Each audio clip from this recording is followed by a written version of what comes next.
Сәлеметсіздер ме?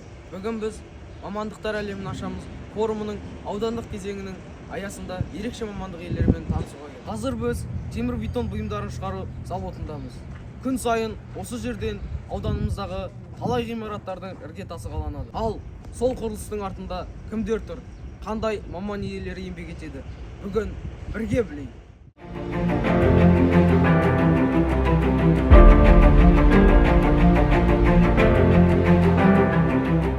Қазір біз ең алдымен бір кісіден сұхбат аламыз. Сәлеметсіз бе? Алдымен өзіңізді таныстырып өтсеңіз. Менің есімім Сәбит Болат. Осы заводта еңбекті қорғау, техникалық қауіпсіздік инженер болып жұмыс жасаймын.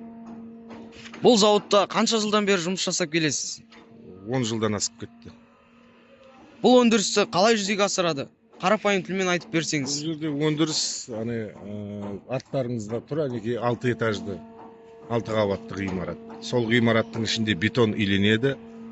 Оның алдында ана жақта сол бетонның каркастары, яғни арматурасы дайындалады.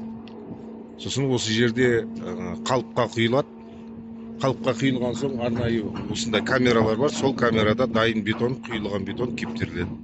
Бетон сапалы болу үшін ең алдымен не маңызды? Көп нәрсе маңызды. Бетонның құрамы маңызды, кептірілу технологиясы, то есть жаңағы режимі маңызды, көп нәрсе маңызды. Сіздің жұмысыңыздың басты мақсаты неде? Басты мақсаты сапалы өнім шығару, уақытылы шығару. Қазіргі жастарға осы мамандықты таңдауға кеңес берер ме едіңіз? Әрине кеңес беремін.